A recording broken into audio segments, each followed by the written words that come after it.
ये दिख रहा है। तो आज हमारा न्यूटन्स लॉ ऑफ मोशन का लेक्चर नंबर 3 है और इस लेक्चर के अंदर लास्ट क्लास में जो मैंने पढ़ाया था उसको एक बार थोड़ा रिकैप करते हैं और उसके बाद फिर आगे पढ़ेंगे। मैंने लास्ट क्लास में आपको बताया होगा कि एक्चुअली क्या है लॉ ऑफ इनर्शिया जो गैलीलियो ने दिया था उसका एक्सटेंशन हमने इस क्लास में देखा और वो न्यूटन ने क्या किया उसको थोड़ा सा फर्दर और अच्छे तरीके से डिफाइन किया। डिफाइन करते वक्त उन्होंने रेफरेंस जो लिया वो गैलीलियो का ही लिया क्योंकि गैलीलियो ने ही लगभग दोनों के बीच में हार्डली कुछ ही सालों का अंतर था जिस साल में उन्होंने अपना जो थ्योरी है वो दिया आपको। तो उसके आगे आप लिखें the Newton's first law is categorised into 3 parts. The Newton's first law is categorised into 3 parts. 3 part में न्यूटन का पहला नियम जो है वो कैटेगराइज किया गया है। पहला if a body at rest continues in its state of rest, if a body is at rest continues in the state of rest, as external force has to be applied, it continues to be in a state of rest, an external force has to be applied on it to make it move, इसको बोलते हैं inertia of rest। Inertia of rest. Inertia of rest का क्या मतलब होता है? एक body तब तक रेस्ट में रहती है जब तक आप उसके ऊपर कोई एक्सटर्नल फोर्स न लगा दें इन ऑर्डर कि वो क्या कर जाए, मूव कर जाए। कई सारा एग्जाम्पल भी हमने इसके बारे में लिखा होगा। तो बस तीनों स्टेटमेंट को आप खाली लिख लीजिए। सेकेंड पार्ट लिखें, right the second statement, if a body is in motion, अगर एक बॉडी मोशन में है और आप चाहते हैं कि आप उसको क्या कर दें, रोक दें, तो गैलीलियो भाई साहब ने जो बोला था उसी को न्यूटन ने फिर से डिफाइन किया है। तो वो कह रहे हैं if a body is in motion, if a body is in motion continues to be moving in a straight line, continues to be moving in a straight line with a uniform speed until and unless an external force is applied, until and unless an external force is applied to change the motion to rest or slow down, to change the motion to rest or slowing down। तो उसको धीरे करने के लिए या फिर उसको रोकने के लिए आपको एक्सटर्नल फोर्स लगाना पड़ता है। That is called as inertia of motion. एक बॉडी मोशन में ही रहना चाहती है जब तक आप उसके ऊपर क्या नहीं लगा रहे, एक एक्सटर्नल फोर्स नहीं लगा रहे। और तीसरा part, third part, a body moving with a uniform speed, a body moving with a uniform speed, a body moving with a uniform speed in a straight line cannot change the direction of motion, cannot change the direction of motion unless and until an external force is applied on it, unless and until an external force is applied on it, external force is applied on it। तो जब तक कोई force उसके ऊपर न लगाया जाए तब तक वो एक जगह से दूसरे जगह वो उसका डायरेक्शन जो है वो चेंज नहीं करता। और वही जो तीसरा स्टेटमेंट है that is only inertia of, that is only inertia of direction. इसी को आप इनर्शिया ऑफ डायरेक्शन बोलते हैं, जो शायद मैंने लास्ट क्लास में आपको समझाया होगा। इसके मैंने एग्जांपल्स भी लिखवाए होंगे कि किस प्रकार से सारा कुछ चलता है। अब आप इन तीनों को कंबाइन करके न्यूटन के पहले नियम को रीडिफाइन करिए। Right, Newton's first law in terms of inertia. Newton का पहला नियम इनर्शिया के टर्म्स में, इनर्शिया के टर्म्स में आप न्यूटन का पहला नियम डिफाइन कर रहे हैं। Right, according to Newton first law of motion, according to Newton's first law of motion, every body continues in its state of rest or uniform motion, every body continues to be in the state of rest or motion unless an external force acts upon it. Unless an external force acts upon it. Full stop. This depicts that a body by itself,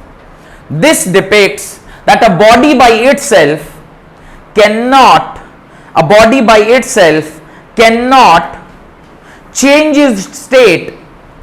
It depicts a body by itself cannot change its state of rest or of uniform motion. This depicts a body cannot change its state of rest or uniform motion along a straight line. Until and unless an external force is applied on it. Until and unless an external force is applied on it. This law is known as law of inertia. This law is known as law of inertia. इसी law को आप क्या कहते हैं? Law of inertia कहते हैं. Got it? ये आपका पहला लॉ का theoretical model. This is simply the theoretical concept. ये क्वालिटेटिव आइडिया है, क्वांटिटेटिव आइडिया नहीं है. क्वांटिटेटिव आइडिया कौन देता है? The second law of motion gives the quantitative idea. Heading डालें मोमेंटम. हेडिंग डालें मोमेंटम. अब व्हाट इज मोमेंटम? मोमेंटम के बारे में मैंने आपसे पहले भी बताया होगा. मोमेंटम क्या होता है? हाँ, अरे मास इनटू वेलोसिटी तो फॉर्मूला है. मोमेंटम का क्या मतलब होता है अभी मैं आपको बताता हूं. मोमेंटम का क्या मतलब होता है? इधर आ हीरो, हाँ इधर आओ. अभी देखिए मोमेंटम आपको बताएंगे. ये अभिषेक भाई है, ऐसे मोड़ो अभिषेक. हाँ अभी देखिए मोमेंटम का क्या मतलब है. ये हाथ है मेरा, इससे मैं ऐसे करके इसके गाल में थप्पड़ बजा रहा हूं. ये मारूं चाहे ना मारूं, इसको डर लगा कि नहीं लगा? इसको डर लगा. क्यों?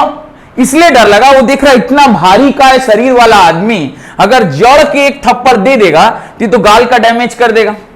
अच्छा, हो सकता है कि अभिषेक को मैं जितने तेज से मार रहा हूं इससे ज्यादा तेज मेरा बेटा Tejas, you might have seen that, Tejas very small, वो अगर इससे मेरे से ज्यादा तेज मारेगा, लेकिन मैं मान लीजिए ऐसे मार रहा हूं, बहुत धीरे लगा, सच बोलना नहीं लगा, ऐसे धीरे मार रहा हूं, लेकिन डर इसको मेरे से ज्यादा लग रहा है. क्यों? ऐसे कर रहा है. अभी मेरा बेटा तेजस वो अगर अभिषेक को मार रहा है और बच्चा समझ के उसको क्यों? डिफरेंस क्या हो गया? उसका मास क्या था? कम था. Even if the velocity is more but the mass was less, तो उसको डर कम लगा. मोमेंटम और कुछ नहीं, मोमेंटम क्या है? डर है. मोमेंटम इज डर. सीधे सीधे मतलब मोमेंटम का क्या? डर. इसका एक और उदाहरण मैं आपको देता हूं, बड़े अच्छे से आपको मोमेंटम समझ में आएगा. आप खड़े हैं रोड के साइड में, बच्चे से समझिएगा, आप रोड के साइड में ऐसे करके खड़े हुए हैं. अच्छा, आप खड़े, वो कुछ बस का, टेबल का, कुछ का इंतजार कर रहे हैं, बस आएगा क्या, कुछ आएगा. या हो सकता है लड़कियां तो गुपचुप खाने में माहिर है, रोड साइड में गुपचुप भी बहुत खाती है, वो गुपचुप खा रही है. बाजू से मान लीजिए एक मोटरसाइकिल निकला, तो आप गुपचुप खाना कंटिन्यू कर रहे हैं. कोई ज्यादा आपके फेशियल एक्सप्रेशन में अब भैया थोड़ा खट्टा और डाल के दीजिए, आप ज्यादा परिवर्तन नहीं. लेकिन अगर कान में आपको ट्रक का आवाज आ गया, इवन इफ ट्रक कितनी थोड़ी दूर से भी जा रहा है, बहुत दूर से जा रहा है, अच्छा मोटरसाइकिल वाला बहुत तेज भी गया, पर आपके मन में उसके प्रति कोई भय पैदा नहीं हुआ. साइकिल वाला होगा तो साइकिल वाले को तो आप और भी सलाह, वो तो तेजस से भी छोटा ओजस हो गया. लेकिन जब आपके बगल से ट्रक निकल रहा है, चलो हो सकता है कि आपसे वो 10 फीट के दूरी से जा रहा हो, लेकिन उसका जो डर है, वो डर आपको, अरे ट्रक आ रहा है भैया थोड़ा उधर खिसकिए ना. ट्रक हो सकता है आपसे बहुत दूर से जा रहा हो, साइकिल वाला आपके ठीक बाजू में हाथ में सटते हुए निकल गया हो, फिर भी आप साइकिल से नहीं डरे, और बस का आवाज सुन के ही आप, अरे ट्रक आ रहा है क्या, चलिए थोड़ा साइड में भैया, थोड़ा उधर चलिए, ट्रक आ रहा है.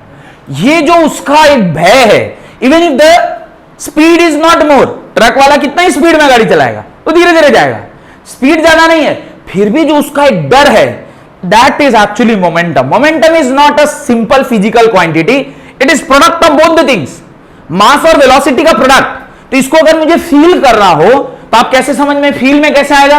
वो डर से फील आता है कि मोमेंटम किसका ज्यादा है, जिसके पास product of mass into velocity क्या हो गया, ज्यादा हो गया, इवन इफ कि वो बड़ी धीरे स्पीड में चल रहा है। एक छोटा सा एग्जांपल देता हूं, सपोज करिए तेजस साइकिल चला रहा है,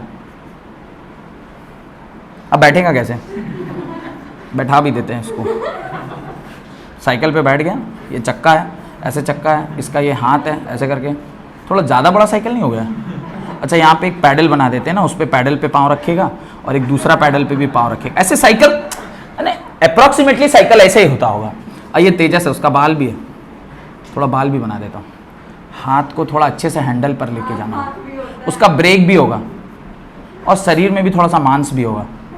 अब देखिए ये साइकिल है, ये मान लीजिए v वेलोसिटी से, v साइकिल की वेलोसिटी सपोज करिए ये 30 मीटर पर सेकेंड से ट्रेवल कर रहा था, और इसका जो मास है, मास ऑफ साइकिल प्लस ओजस दोनों को जोड़ लेते, तेजस कर देते, थोड़ा बड़ा है, तेजस साइकिल चलाता, ओजस चलाता नहीं, c प्लस टी अगर कर दिया जाए, मैं कहना दोनों मिला के 20 किलो 25 किलो के आसपास का वजन आएगा, एक्चुअल डेटा लिख रहा हूं, और 30 मीटर पर सेकेंड से वो चलाता होगा, नहीं ज्यादा हो गया, 10 मीटर पर सेकेंड भी नहीं चलाता होगा, 5 मीटर पर सेकेंड चलाता होगा, बच्चा है भाई कितना ही तेज चलाएगा। अभी देखिए, नहीं लेकिन एग्जाम्पल तो मेरे को समझाना है ना, इसको करिए आप 100 मीटर पर सेकेंड, तभी ना कुछ एग्जाम्पल समझ में आएगा। अब देखिए इसका मास इनटू वेलोसिटी कितना आ रहा है, ये ज्यादा हो जाएगा, 30 कर देते हैं 30 कर देते हैं। अब देखिए मैं इसका ना मोमेंटम निकालता हूं, मोमेंटम इसका कितना आएगा, देखिए momentum is equal to 30 into 25, that is 750 kg metre per second. अभी देखिए इसी जगह पे वही सेम, वो जो बच्ची खा रही है गुपचुप, उसका वजह से मेरा तेजस नहीं निकला, बकायदा एक तो ट्रक निकल गया। ट्रक ऐसे ही होता होगा, आगे भी कुछ कुछ होगा ऐसे करके ना, इधर ड्राइवर बैठा होगा, यहाँ स्टेयरिंग दिखेगा और उसमें एक आदमी और बोलेगा ए स्नेहा थोड़ा साइड हटो। अच्छा, इसका जो वेलोसिटी है ये देखिए मात्र 10 मीटर पर सेकेंड, क्योंकि भीड़ भाड़ इलाका है, सब गुपचुप खा रहे हैं, वो धीरे धीरे चल रहा है, इसका वेलोसिटी कम है, लेकिन इसका मास जरा देखिए, इसका मास होगा 1000 kg। मेरा बेटा चपा के मर जाएगा उसके पीछे, 1000 kg। लेकिन यहां पे जो इसका मोमेंटम है, ध्यान से देखिए, यहां जो इसका मोमेंटम है दैट इज 1000 इंटू 10, स्पीड बहुत कम, इसे मेरा बेटा ज्यादा तेज चला रहा है लेकिन स्पीड कम है, उसके बावजूद भी यहां जो आपको मोमेंटम आया वो कितना आया, 10,000 kg मीटर पर सेकेंड। यहां पे मात्र 750, यहां पे 10,000। क्या परिवर्तन हो गया, मास जो था वो बढ़ गया, और मास से आपके अंदर का भय जो है वो पूरा जागृत हो गया, आप डर गए। मेरा बेटा बगल से गुजरा, आप पूरा भाव भी नहीं दिए, अरे बाबू उधर से चला करो, ट्रक जा रहा है, आप उसको नहीं बोलेंगे ट्रक वाले को, आप बोलेंगे अरे ट्रक आ रहा है, चलो चलो साइड हो जाओ। क्यों? क्योंकि उससे जो आपका भय का जो डर है, वो जो आपका डर का कंपोनेंट है वो एक्सपोनेंशियली इंक्रीज कर रहा है। आप बगल से कोई भी ट्रक गाड़ी निकलता है, आप ट्रक वाले से नहीं, आप अपने आप को ही बोलते हैं थोड़ा साइड हो जाओ। अच्छा, कोई साइकिल वाला जा रहा है, आप कार में, आप उसको क्या बोलते, अरे देख के चलाया कर, उधर जा। छोटे को हमेशा सप्रेस करता है ना बड़ा हमेशा। तो मोमेंटम इज डर, भय है ये। लिखिए, momentum of a body is quantity of motion is the quantity of motion possessed by the body. Quantity of motion, what is quantity? The product of mass and velocity. वही जो quantity of motion है ना, उसी को मैं आपको feel दिलाने के लिए क्या बोल रहा हूं, डर बोल रहा हूं। मेरा बेटा ज्यादा चड़क से मार सकता था उसको, लेकिन उससे उसको डर नहीं लगा। ऐसे सीधे ऐसे समझिए, मान लीजिए कोई बच्चा यहां खड़ा है, सपोज करिए अभिषेक ही खड़ा है, मैं अभिषेक की ओर जा रहा हूं, मेरा दोस्त कस के उठ, अरे वो ऐसे करके भाग जाएगा। अच्छा, वही अभिषेक खड़ा, मेरा तेजस बेटा दौड़ के जा रहा है, वो तो ऐसे करके उसको गोदी में उठा लेगा, हाँ बेटा उठा नहीं उठा लेगा। तो क्या हुआ, उसको हो सकता है मेरे से ज्यादा तेज जाए, पर इसको डर नहीं लगा। क्यों डर नहीं लगा, इतना छोटा सा तो है। अब मैं अगर धीरे भी जा रहा हूं पर इसको डर लग रहा, कहीं सर गिर गए तो गया, हम तो डूबे सनम, तुमको भी ले डूबे, तो ये तबाह हो जाएगा बेचारा। तो इसलिए अभिषेक क्या बोल रहा, सही बोल रहा हूं नहीं बोल रहा, वो डर भी रहा है बेचारा, कौन ठीक सही में सर कूद गए तो बेटा गया, हड्डी पसली एक हो जाएगा। तो ये जो क्वांटिटी है, that quantity of motion is known as momentum. It is defined by, it is defined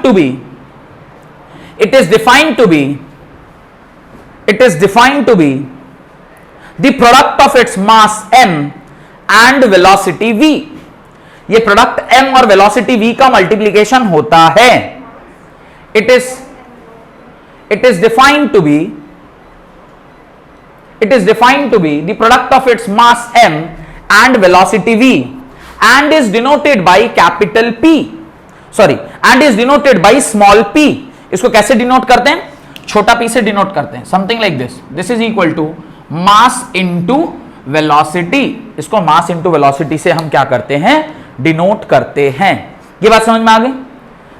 already example तो मैंने दे ही दिया है। मास और वेलोसिटी का अगर इनको प्रोडक्ट करेंगे तो इसका वो क्या आएगा? यूनिट क्या आएगा? केजी मीटर पर सेकेंड, जो कि ऑलरेडी मैंने दो बार लिख लिया है। यूनिट लिख लीजिए।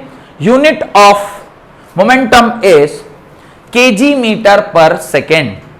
Unit of momentum is KG metre per second, ठीक है। और सीजीएस यूनिट क्या होगा? Gram centimetre per second. CGS unit is gram centimetre per second. अब मुझे बताइए whether this quantity will be a vector quantity और स्केलर क्वांटिटी। ये एक वेक्टर क्वांटिटी होगा। क्यों? As velocity is a vector quantity, a particular number multiplied mass is a number, constant value. वो जब किसी नंबर से मल्टीप्लाई हो रहा है तो वो भी उसको किस में कन्वर्ट कर देगा? एक वेक्टर क्वांटिटी में बदल देगा। तो right, it is a vector quantity. It is a vector quantity. और ये डब्बे में बंद किया नहीं गया? ये डब्बे में बंद कर लिए। उसके नीचे दो एग्जांपल भी दिखा दीजिएगा, सो दैट कि आप जब अकेले में पढ़ रहे हो तो मेरी याद आए आपको, मेरे बेटे की भी, और अगर मैं गाड़ी चला रहा हूं तो मेरी भी। ये ट्रक थोड़ा ठीक ही ठाक बना है, देख के ट्रक जैसा लग रहा है। एक्चुअली क्या 3 डायमेंशनल जो वो कंपोनेंट भी दिखने लग गया इधर, उस साइड वाला दीवार दिख रहा है इस साइड से, वो थोड़ा गड़बड़। ठीक है, anyways I am not a drawing teacher, no, मैं तो आपको फिजिक्स पढ़ाने के लिए आया हूं। तो फिजिक्स में जितना ट्रक बनना चाहिए ठीक बन रहा है। डन। हेडिंग डालें, लिख लिया ना, बना दिया डायग्राम। अरे डोंट ड्रॉ ऑल दिस। यहाँ पे एक छोटा बॉडी बनाए, यहाँ एक बड़ा बॉडी बनाए, उसके साथ वेलोसिटी देके मास देके लिख दीजिए। मोमेंटम ऐसे कैलकुलेट होता है। पता चला आप लोग भी तेजस ओजस मेरे कॉपी में बनाने लग गए। Don't draw all these things, simply write. यहाँ पे एक छोटा ऑब्जेक्ट बनाइए, उसको वेलोसिटी 30, मास इतना। यहाँ एक थोड़ा बड़ा बॉडी बनाइए जिसका वेलोसिटी ये और उसका मास इतना, मल्टीप्लाई कर दीजिए और उसके बाद मोमेंटम लिख दीजिए। पता चला सर पूरा एकदम स्पेसिफिकेशंस के साथ ट्रक बनाने लग गए, चक्का उक्का में स्पोक भी दिखाने लग गए। क्योंकि कुछ लोग होते हैं थोड़े रचनात्मक, कलात्मक, वो पूरा कला जो है अपना फिजिक्स के कॉपी में दिखाने लग जाएगा। कई बार मैं देखा हूं बच्चे लोगों को, इधर ना एक ऐसा डब्बा देखता हूं मैं किसी किसी के कॉपी में, खास करके क्लासमेट और ये सब का कॉपी रहता है, तो यहां लिखा रहेगा डेट। अभी वो डेट में डेट छोड़ के बाकी सारा कुछ हुआ रहेगा। वो डेट को पूरा घर के जैसा ऐसा सजा देगा, इधर भी ऐसा करके सजाएगा, फिर उसमें लड़ी वड़ी लटकाएगा, ऐसे ऐसे करके लड़ी लटकाएगा, फिर लड़ी। अच्छा ये तो हो गए, मान लड़के होंगे तो कुछ इस प्रकार का कुछ कुछ कर रहे होंगे। लड़कियां क्या करेंगी उसको भी जरा ध्यान से देखिए। This will be done by boys, क्योंकि मैं अपने दिल से पराये दिल का हाल समझ पा रहा हूं। हाँ, कुछ कुछ लाइंस वगैरह बनेंगे। अच्छा लड़कियों को देखे, आप क्या देखते हैं? मेरे को लगता है लड़कियां नहीं पता क्या करती। दिखाता हूं लड़कियां क्या करेंगी। लड़कियां what they will do something like this. मोर का पंख बनाएंगे और उसके बाद मेहंदी का डिजाइन उस पर बनेगा। वो ऐसे ऐसे कुछ मेहंदी का डिजाइन, फिर यहाँ सर्कल सर्कल सर्कल, फिर यूं इस प्रकार से यहाँ पे मोर का पत्ता, फिर वो मेहंदी का डिजाइन उसमें बनाएगी ऐसे ऐसे करके। वो they will draw all mehndi का डिजाइन, लगा एज इफ दिस इज हाथ, और हाथ पे वो मेहंदी वहंदी कुछ बना रही है। फिर मोर के पंख उसमें ऐसे ऐसे करके मोर के पंख बनेंगे, ऐसे ऐसे ऐसे ऐसे मोर के पंख। ये इस तरह का डिजाइन मैं जनरली लड़कियों की कॉपी में देखता हूँ। I have seen this. तो जैसे मेंटेलिटी उसी तरह से सब होता है। आप लोगों का, लड़कियों का मैंने बार बार आपसे कहा होगा, लड़कियों का इमोशनल क्वोशेंट जो है वो बहुत हाई होता है, और लड़कों का जो है वो जो अदर कंपोनेंट जिसको आईक्यू बोलते हैं, इंटेलिजेंट क्वोशेंट, वो भी बहुत हाई होता है। ये आपने देखा होगा। माँ word already gives you an emotion, वो इमोशन से भरा हुआ है। कई बार इसका उल्टा हो जाता है कि अगर आप लड़की है उसमें इमोशनल कंपोनेंट कम है, वो पुलिस ऑफिसर बन जाएगी ना। अरे छोरी चल इधर, उसमें क्या है वो जो मातृत्व वाला जो कंपोनेंट है वो रिड्यूस कर गया। तो अभी उसको देखे पूरा पैंट उंट पहन के, कोई कोई ऐसी लड़की रहती है ना, वो कभी आपको सलवार सूट साड़ी असंभव, फुल शर्ट फुल पैंट ऐसे कर खड़ा हो जाएगी। तो ये लड़कियों का, उसका क्या हुआ, इमोशनल क्वोशेंट डाउन हो गया, आईक्यू क्वोशेंट उसका बढ़ गया। और कई बार लड़कों में भी ऐसे उल्टा देखने को मिलता है, हो हाथ में नाखून बड़े बड़े, बाल ऐसे करके। और जब से साला टिकटॉक आया है तब से तो ये सब चीज ज्यादा मैं देख पा रहा हूं कि साला वो पूरा लड़की के कॉस्ट्यूम में पूरा ऐसे ऐसे ऐसे ऐसे करके चल रहा होगा, तो these all things are taking place. खैर, तो उसका क्या हुआ, उसका आईक्यू कम हो गया, इमोशनल क्वोशेंट उसका बढ़ गया, ज्यादा बढ़ गया, तो एंगल उंगल सब बनाने लग गया वो। खैर, हेडिंग डालें वेरिएशन ऑफ मोमेंटम, हेडिंग डालें वेरिएशन ऑफ मोमेंटम, राइट। ये सब बना लिया होगा, don't draw all those things है, वो डायग्राम वायग्राम बनाने की आवश्यकता नहीं है। पता चला सर आपने तो बोर्ड में बनाया था इसलिए हम लोग भी बना लिए। मेरा एक दोस्त था आदर्श, वो क्या करता था, ये यूनिक क्वालिटी जो आज तक मैंने किसी बच्चे में नहीं देखी, वो उसी में देखा था। वो आपको इस तरफ से देख के आप क्या लिख रहे हैं वो अपनी कॉपी में लिख लेगा। समझ रहे हैं मैं क्या बोल रहा हूं? आप जो यहां से वो आप लिख रहे हैं वहां पे, और वो अगर आपके हैंडराइटिंग के साथ उसका प्रैक्टिस हुआ है, तो आप जो भी वहां लिख रहे हैं वो आपके हैंड के मूवमेंट से यहां पर भी वही चीज लिख देगा। बहुत रेयर क्वालिटी है, मेरे दोस्त में थी। वो चीटिंग करने के लिए ही आपको लगता है वो प्रैक्टिस कर रहा होगा ना, और क्या। तो बोर्ड में उसने ऐसा प्रैक्टिस सब किया। प्री बोर्ड में हम लोग बैठे थे, मेरा रोल नंबर इधर था, वो ऐसे डायगनली कोने में बैठता था, वो ऐसे करके लिख रहा था। तो मैंने एक जगह ना मल्टीप्लीकेशन किया, he even copied that multiplication also. तो उससे टीचर पूछा, भाई तुम मल्टीप्लीकेशन भी सेम सेम कैसे हो गया, क्योंकि एक ही चीज थी ना, दोनों में दोनों सेम आ रहा था, पर तुम मल्टीप्लीकेशन भी कैसे सेम कर दिया रे। तो बोला वो मेरा गलत था, तो बोला मल्टीप्लीकेशन कैसे सेम हो गया, बोला ऐसे ही सर, मेरे को भी लगा ऐसे ही होगा। तो डोंट डू, अभी पता मैंने डेट लिखा उसको डायग्राम, बोले सर आप बोर्ड में लिखे थे तो मैंने भी ऐसा ऐसा करके पूरा डायग्राम बना दिया। Don't do that. लिखिए variation of momentum, variation of momentum, उसके अंदर लिखिए केस नंबर 1।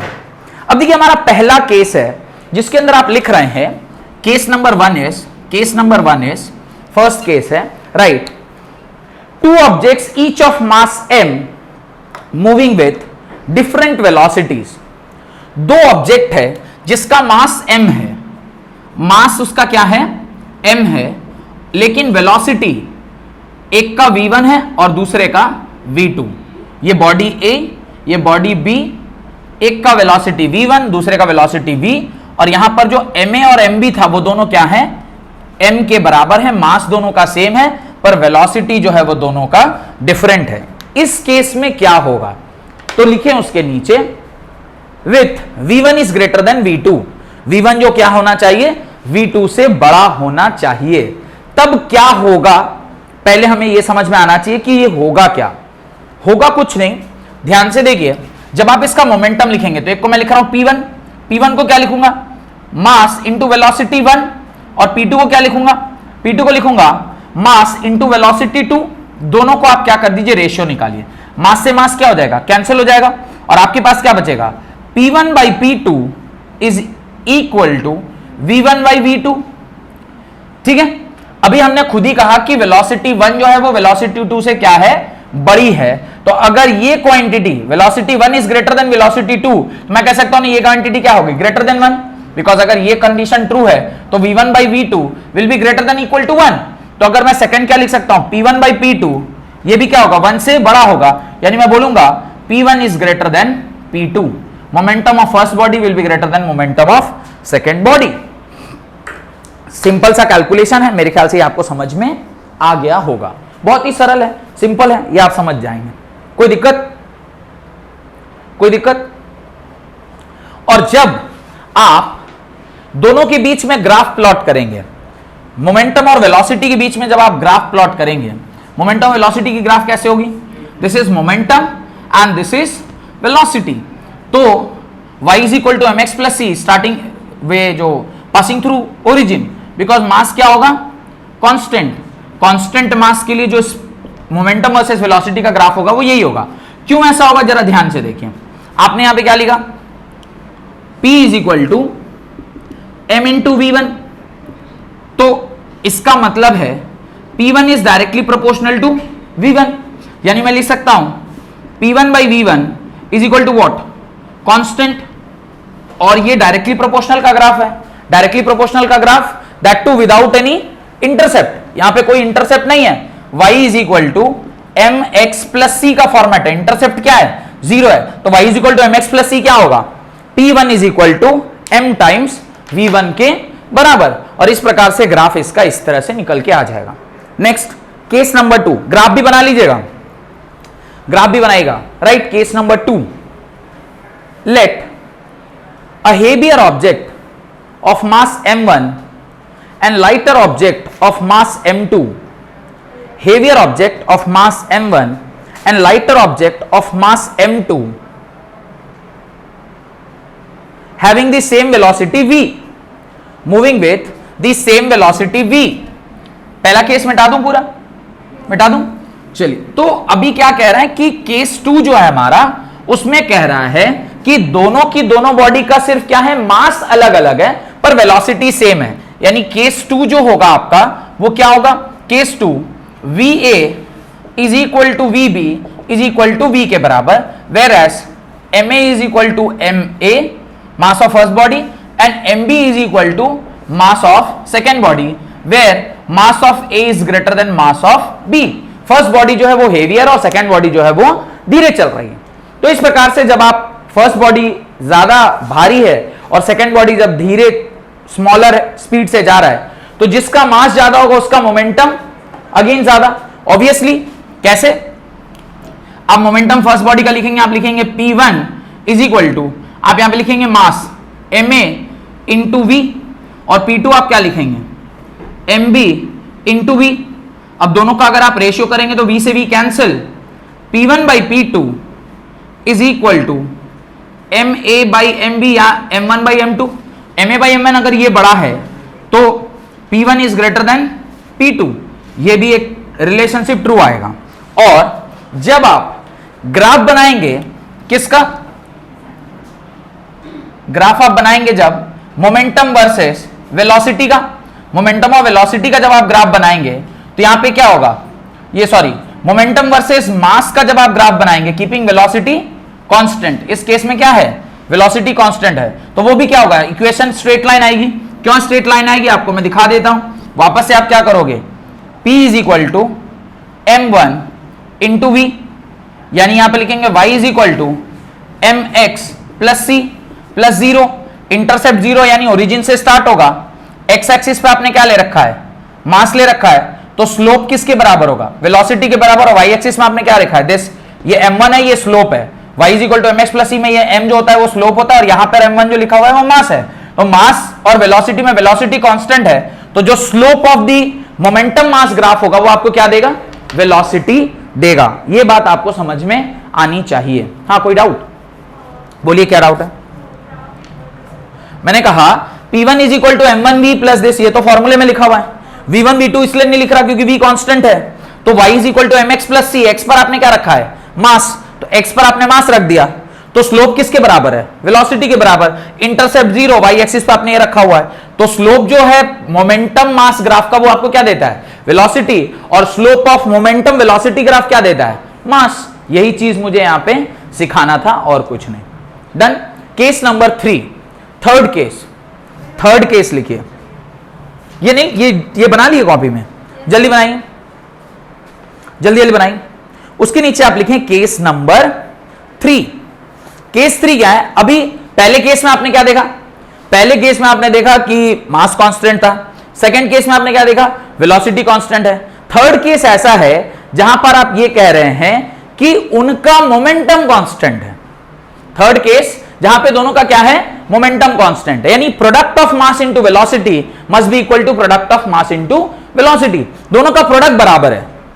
अगर मैं दोनों का प्रोडक्ट बराबर बोल रहा हूं, मास अगर चेंजिंग, मास अगर डिफरेंट है, एक का मास ज्यादा होगा तो उसकी वेलोसिटी कम, और जिसका मास कम होगा उसकी वेलोसिटी ज्यादा, तभी दोनों बराबर होंगे।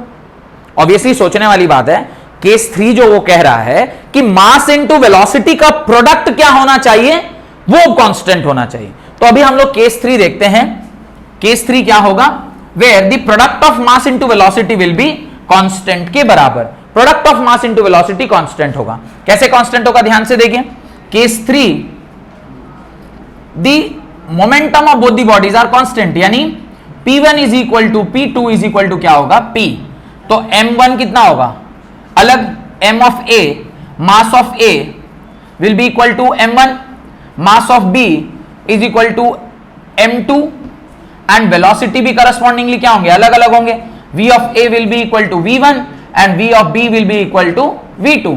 अगर कह रहा है कि P1 किसके बराबर है, P2 के बराबर है, तो मैं क्या लिखूंगा, M1 V1 must be equal to M2 V2, और अगर m1 v1 m2 v2 ये सब किसके बराबर है, कांस्टेंट के बराबर है, तो आप क्या लिखोगे, m is inversely proportional to velocity, क्योंकि inverse X Y is equal to constant, ये जो फॉर्मूला होता है आपने क्लास 8 में पढ़ा होगा, ये इनवर्स रिलेशनशिप का फॉर्मूला होता है। किसी भी दो क्वांटिटी का प्रोडक्ट हमेशा कांस्टेंट होगा तो x will be inversely proportional to y।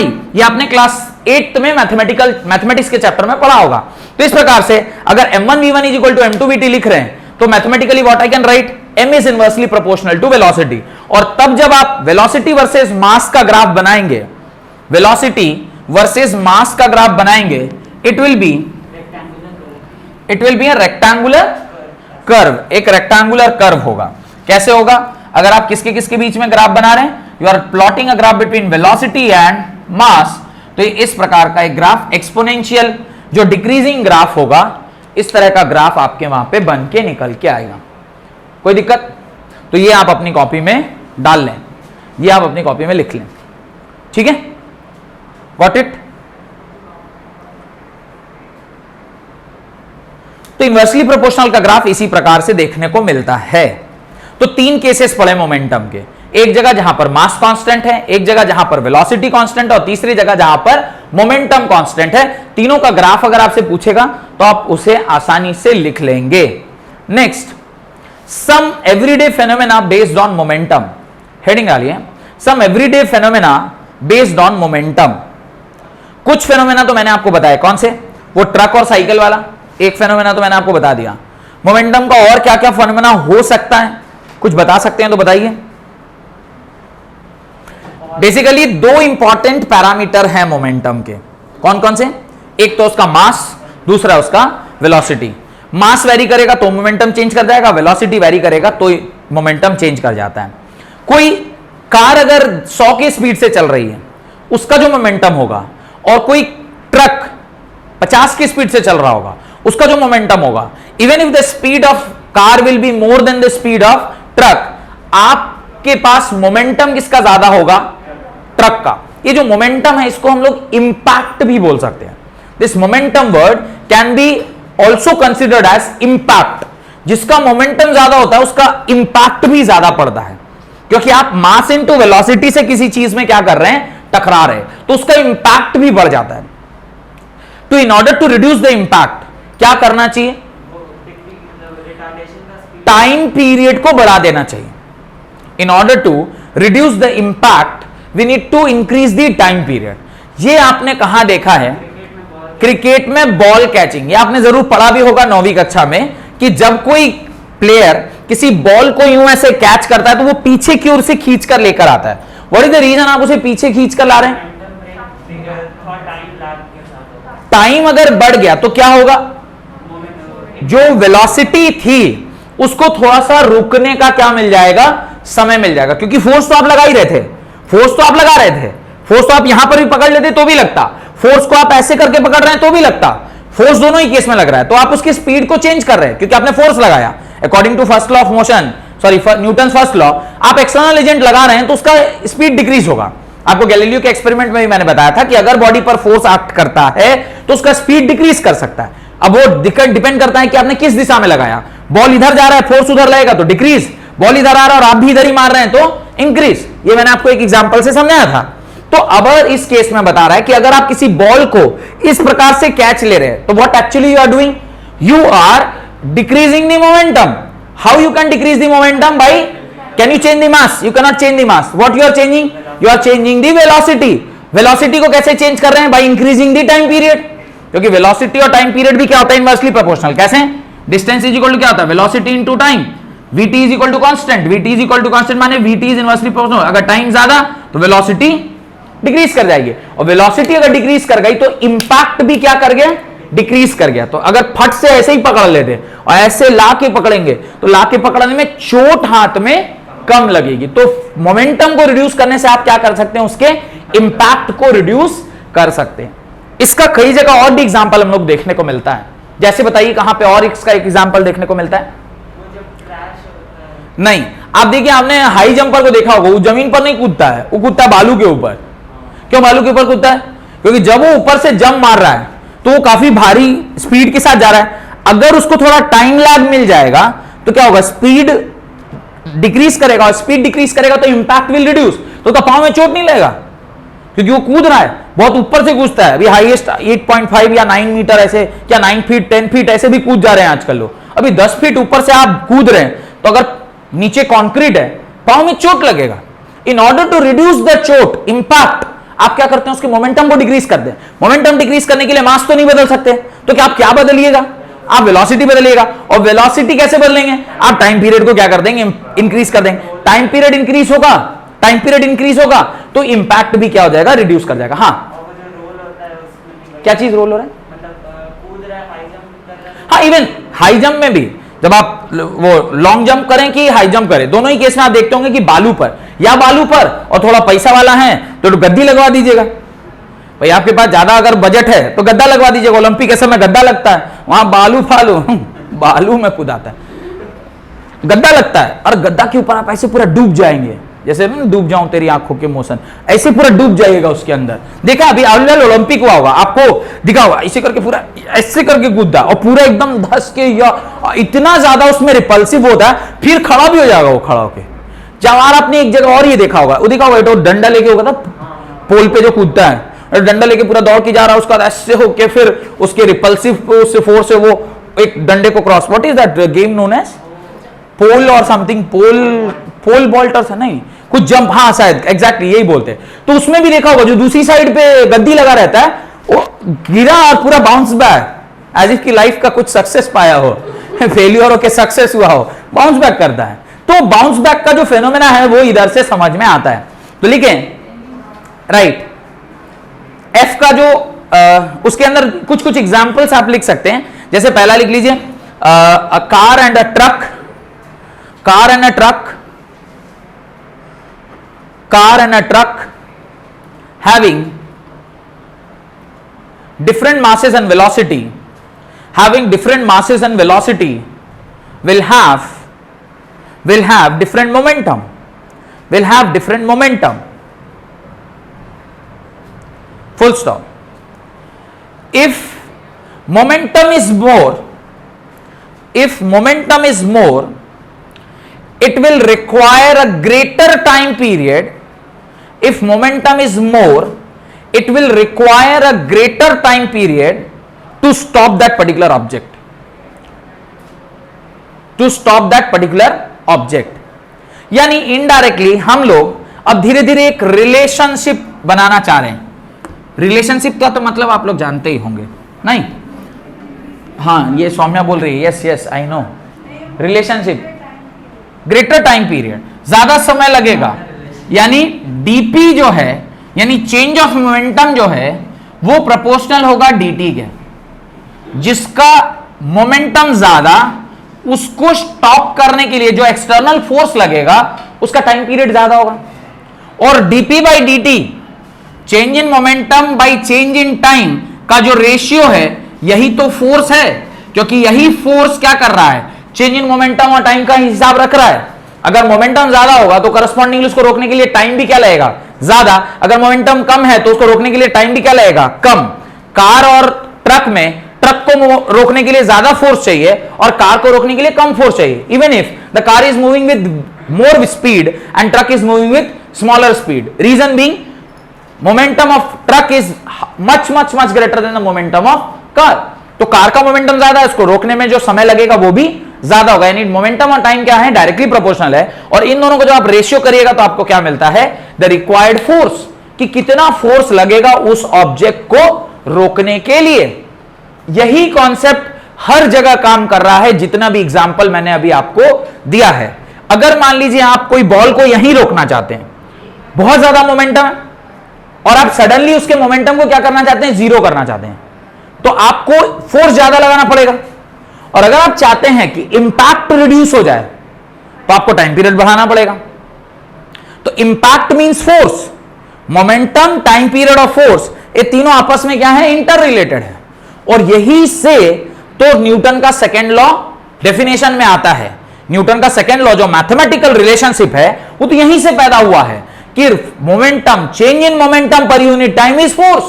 A definition, जो rate of change of momentum per unit time is known as force, यहीं से पता चल रहा है। तो पहले हम उसके कुछ एग्जांपल देख रहे हैं जिससे आपको ये फील आना स्टार्ट हो जाए कि कब आप टाइम पीरियड बढ़ाते हैं, कब आपका इंपैक्ट ज्यादा पड़ता है, कैसे आप मोमेंटम को चेंज कर सकते हैं। तो कैचिंग वाले एग्जांपल में अगर आपने यहीं पर रोक लिया, यहीं पर रोका मतलब आपने टाइम पीरियड कम दिया, टाइम पीरियड कम अगर देंगे तो इनवर्सली प्रोपोर्शनल है, ये अगर कम तो ऑब्वियसली इंपैक्ट क्या होगा, ज्यादा लगेगा, क्योंकि भाई उसका तो मास और वेलोसिटी आप सडनली जीरो कर रहे हैं।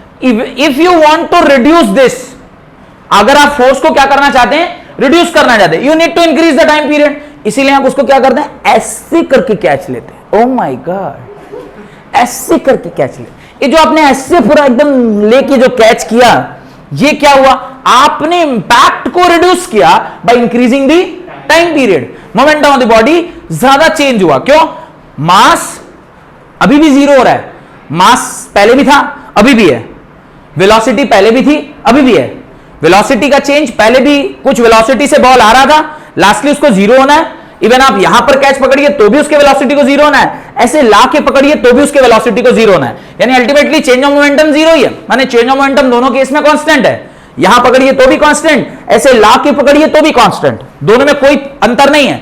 अंतर सिर्फ किसमें है, इंपैक्ट में। टाइम पीरियड के बढ़ने से impact will reduce, time period अगर कम रहेगा तो चोट ज्यादा लगेगी। जो लोग सच में क्रिकेट खेलते हैं और वो फुसफुसिया बॉल से नहीं, व्हाट इज दैट, ड्यूस बॉल से खेलते हैं, रबर बॉल से नहीं, ड्यूस बॉल से अगर आप खेले हो और गलती से कभी आपने कैच किया हो तो इसके लिए कोई समझाने का जरूरत नहीं है, भगवान ने इनबिल्ट वाला नेचर दिया हुआ है कि आप कभी भी उसको ऐसे करके नहीं पकड़िएगा, आप ऑटोमेटिकली उसको ऐसे पकड़िएगा, क्योंकि आप जानते हैं कि अगर ऐसे पकड़े तो चोट ज्यादा लगेगा। लेकिन आज अगर तेजस को मैं बोलूं, 4 साल का है, उसको अगर मैं बोलूं कैच पकड़ने, वो क्यों ऐसे पकड़ रहा है, साइंस नहीं पढ़ा है, साइंस भी नहीं पढ़ा है, प्लस साइंस का जो कंपोनेंट उसके अंदर डेवलप होना चाहिए था वो भी डेवलप नहीं हुआ। इसलिए आप देखिए छोटे बच्चे को कोई बॉल कैच देता है तो बॉल नहीं पकड़ पाता है। आप लोग अभी तो एक्सपीरियंस नहीं होगा, अगर घर में छोटा छोटा भाई बहन होगा, यू माइट हैव एक्सपीरियंस।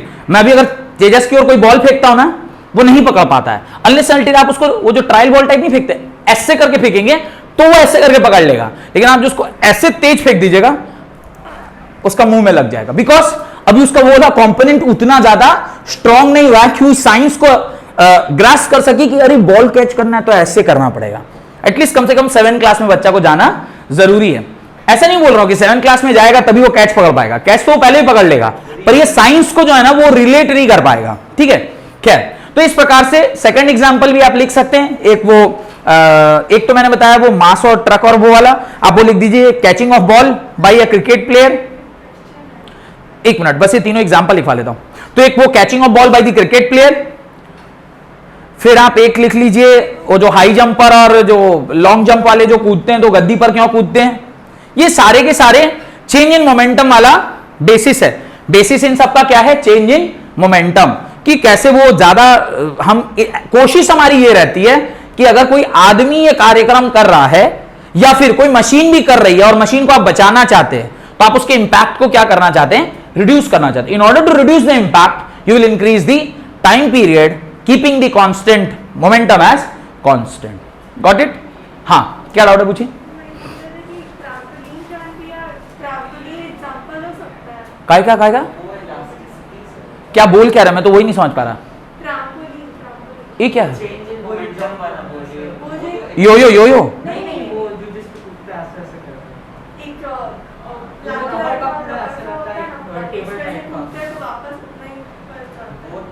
वो तो इलास्टिसिटी वाला कॉन्सेप्ट है। वैसे तो एक तो पिंग पोंग बॉल भी आता है, तो आप देखे होंगे पिंग पोंग बॉल को जितना तेज गिराएगा उसके ऊपर आ जाएगा, क्योंकि तो लॉ के अगेंस्ट है। चला एनर्जी गेन कैसे कर गया भाई, आप कोई बॉल को फेंकते हैं ड्यू टू एयर फ्रिक्शन, उसको तो साइड से नीचे रहना चाहिए, लेकिन पिंग पोंग बॉल को फेंकिएगा तो उसकी इलास्टिसिटी की वजह से वो कई बार ऊपर भी उठ जाता है, तो वो अलग, that is related to some other concept. पढ़ेंगे इसी साल है शायद, इलास्टिसिटी नामक एक चैप्टर है, वहां पढ़ेंगे। हेडिंग डाले Newton's second law of motion. Newton's second law of motion, Newton का दूसरा नियम। न्यूटन का दूसरा नियम कहता है the law states that the rate of change of momentum of a body, the rate of change of momentum of a body the rate of change of momentum of a body, the rate of change of momentum of a body is directly proportional to the external force applied on the body, is directly proportional to the external force applied on the body, and the change takes place in the direction of applied force. वापस से मैं repeat कर रहा हूं, this law states that the rate of change of momentum of a body is directly proportional to the external force applied on the body and the change takes place in the direction of the applied force. Direction of the applied force में ये change देखने को मिलता है. Mathematically आप क्या लिखते हैं? मैथमेटिकली आप लिखते हैं delta P by delta T is proportional to F, और delta P by delta T considering the proportionality constant to be 1. ये आप एक फॉर्मूला अपनी कॉपी में लिखते हैं. चेंज ऑफ मोमेंटम पर चेंज ऑफ टाइम पीरियड वो किसके बराबर होता है? कांस्टेंट के बराबर होता है. सम कांस्टेंट K आप वहां डाल सकते हैं, और जब बाद में आप उसको लिखिएगा तो आप लिख सकते हैं K की वैल्यू क्या होगी? 1 होगी. This K is what? Proportionality constant and is proportional to 1, and is proportional to 1. What it? यहां तक कोई दिक्कत? अभी देखिए लगे हां तो जल्दी जल्दी हम लोग इसके डेरिवेशन को भी कर लेते हैं. बहुत छोटा सा डेरिवेशन है, उसको करेंगे, और जैसे आप F is equal to ma का टर्म आपको निकल के आ जाएगा. ध्यान से देखिए, F is equal to some constant K change in momentum by change in time period. If change in momentum, change in time period tends to 0, अगर ये ऐसा होगा तो अभी मैं इसे क्या बोलूंगा? dt बोलूंगा, और उस टाइम पर जो मोमेंटम होगा उसको क्या बोलूंगा? dp बोलूंगा. तो f इज इक्वल टू क्या आ जाएगा? k times dp by dt. f is equal to k times, यहां पे जो कांस्टेंट आपने k लिखा है, dp की जगह आप क्या लिखोगे? Mass into velocity by dt. f is equal to k times mass into velocity में m क्या होगा? कांस्टेंट होगा, तो मैं इसे km लिख देता हूं, और यहां पर क्या आ जाएगा? dv by dt. dv by dt km, dv by dt को मैं क्या लिख सकता हूं? dv by dt is acceleration. Change of velocity पर unit time is acceleration. If k का वैल्यू अगर मैं 1 लेता हूं तो f किसके बराबर होगा? f is equal to ma के बराबर. तो फोर्स इज इक्वल टू मा, जो वर्ड आया है वो यहीं से आया है. फोर्स किसके बराबर होती है? मा के बराबर होती है ना. Force is equal to ma. और जैसे मा बहुत इंपॉर्टेंट है आपके लिए, फिजिक्स जब तक आप पढ़ रहे हैं अपने जीवन में, वैसे ही F का जो ये फॉर्मूला है F is equal to ma, ये उतना ही ज्यादा इंपॉर्टेंट है. इसको ध्यान रखना है. कैसे ये डेरिवेशन आया मैंने बहुत अच्छे से आपको समझाया है कि किस प्रकार से F is equal to ma का टर्म एक्सप्रेशन हम लेकर आए. F is equal to k times delta P into delta T. If delta T is tending to 0, जो टाइम हो जाएगा वो dt हो जाएगा, और जो मोमेंटम हो जाएगा वो dp हो जाएगा. आपने जब टाइम टेंड टू 0 होगा तो dp के जगह डेल्टा p के जगह पे dp लिख दिया, डेल्टा t. ये डेल्टा क्या है?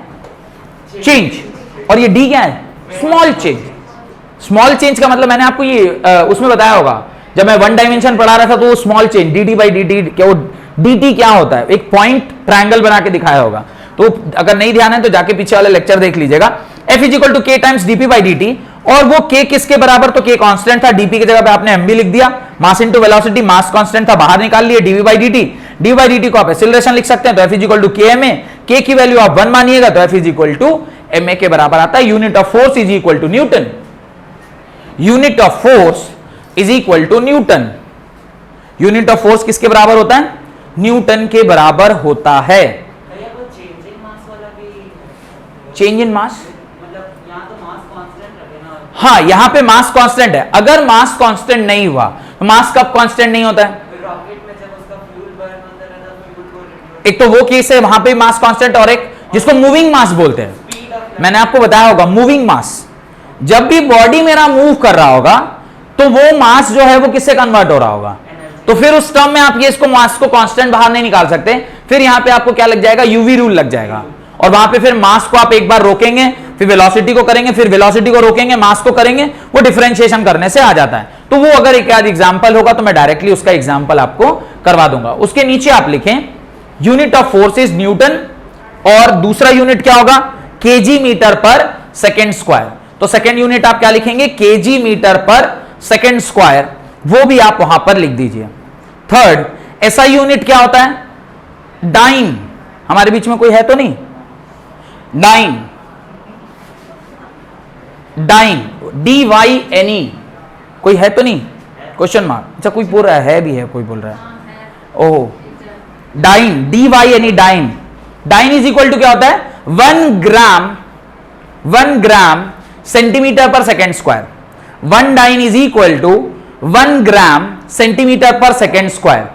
और relationship between newton and dyne is 1 newton is equal to 10 raise to the power 5 dyne. बाप रे बाप, 1 newton is equal to 10 raise to the power 5 dyne. Newton और डाइन के बीच में 10 रेज पावर 5 का अंतर है। ऑब्वियसली होना भी चाहिए। रीजन बिंग, आपने केजी को किस में कन्वर्ट किया? ग्राम में।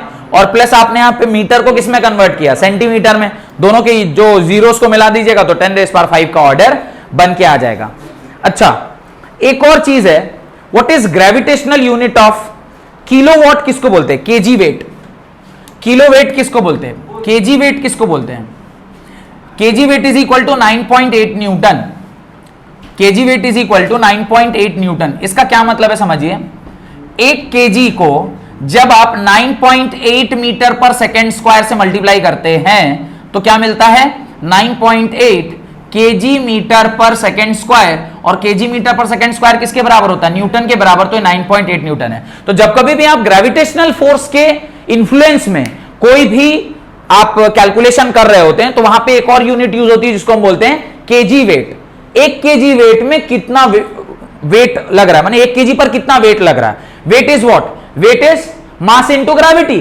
तो मास तो 1 केजी है, ग्रेविटी कितना होगा? 9.8 मीटर पर सेकेंड स्क्वायर। तो इन दोनों को जब मल्टीप्लाई करेगा तो वो 9.8 मीटर के बराबर, 9.8 न्यूटन या 9.8 KG metre per second square के बराबर आएगा। तो इसको भी आप लिख लीजिए, ये भी एक रिलेशनशिप है। और जैसे ही आप इसको ग्राम वेट में लिखेंगे, जैसे ही आप इसको ग्राम वेट में लिखेंगे तो 1 gram weight is equal to हो जाता है 980 centimetre per second square. 1 gram weight is equal to हो जाता है, ये 1 केजी वेट है, ये 1 gram weight is equal to हो जाता है 980 centimetre gram centimetre per second square. और ये 980, इसकी ही जगह पे आपने क्या लिखा था? डाइन लिखा था। तो ये भी एक यूनिट है फोर्स का, ये भी एक यूनिट है फोर्स का। कोई दिक्कत?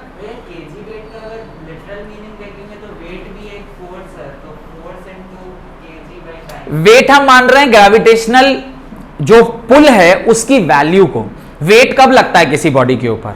वेट तभी एक बॉडी के ऊपर लगता है जब वो मास से ग्रेविटेशनल कांस्टेंट के साथ मल्टीप्लाई होता है। तो केजी वेट एक जस्ट एक डिनोशन है कि फोर्स को आप केजी वेट बोलते हैं। केजी वेट मींस वेट तो माने मास इनटू ग्रेविटी ओनली। मास तो यहां 1 है, तो यहां पे ये 1 है, तो इसका हो या ना हो उससे कोई फर्क नहीं पड़ता है। तो वेट किसके बराबर हो जाएगा? 9.8 के बराबर। 1 इंटू 9.8 इज 9.8 न्यूटन। तो केजी वेट भी एक टर्म यूज किया जाता है फॉर न्यूटन जब कभी भी बॉडी किसके इन्फ्लुएंस में रहती है? ग्रेविटी के इन्फ्लुएंस में रहती है। और वही ग्राम वेट टर्म यूज किया जाता है जब आप वही केजी किसके टर्म में आप ले रहे हैं? ग्राम के टर्म में। तो ऑब्वियसली ये 9.8 है, इसमें 1000 का डिवीजन आएगा या मल्टीप्लीकेशन आएगा, ये 980 में बदल जाएगा। तो ऑब्वियस है, इसमें कोई बहुत ज्यादा सोचने वाली बात नहीं है। चाहेंगे तो आप लिख भी सकते हैं। Kilogram weight is defined as